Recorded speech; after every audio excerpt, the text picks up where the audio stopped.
arts practices and process. Now, I think this is the first time I introduced the 4 I's in my past 12 years. Even in my past 12 times of presentation, I have to change my presentation every time. Now, I come up with the 4 I's to describe the liberal arts practices and process. The first I is individualization. We individualize the students. Every student is unique. Right? We treat you differently. So, 個別化唔係個人化，學生嘅個別化。Every student is different. Every student is unique to us. Now, individualization meaning you have a very interactive and close student-faculty relationship. Small class teaching, directed research is one-to-one. Many programs still require a senior thesis, involvement of undergrads in research, and you are assigned academic advisor, and you have senior year students as your mentor. Now that is individualization. We tailor-make things for you.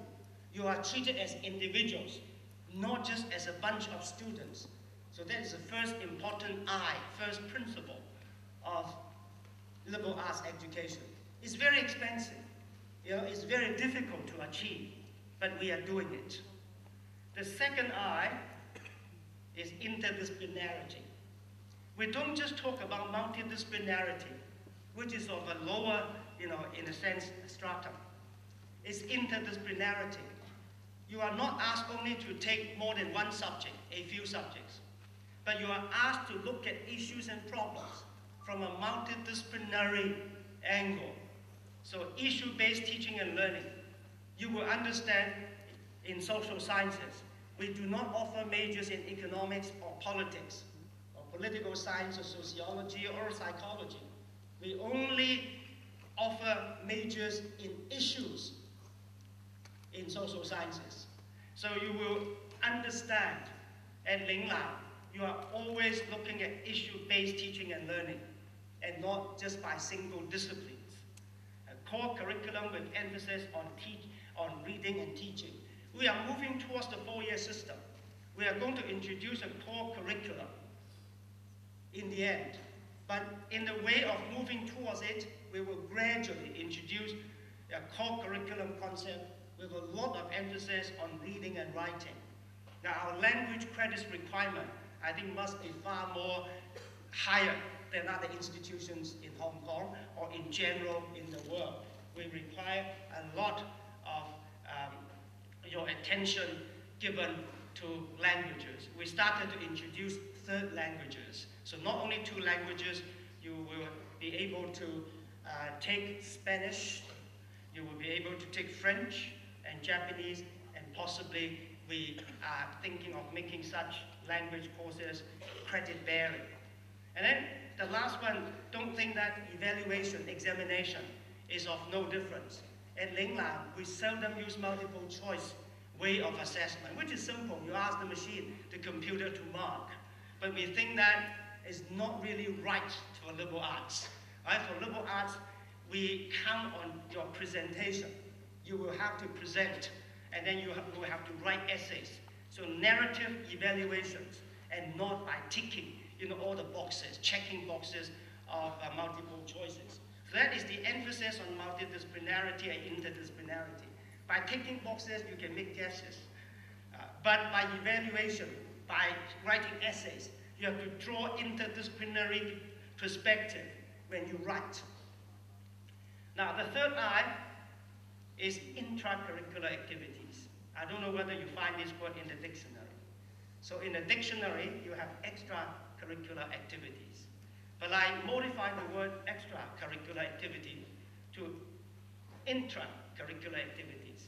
Because from the liberal arts point of view, there's no such thing as extracurricular. Everything is related to the curriculum.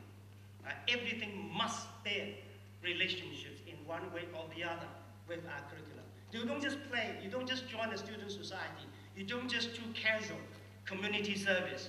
Everything you do on campus and outside the campus would be related to your curriculum. So all of them I call intracurricular activities. So they would include campus life. Residential life is an intracurricular activity. Your student associations, every one of you will most likely be an office bearer.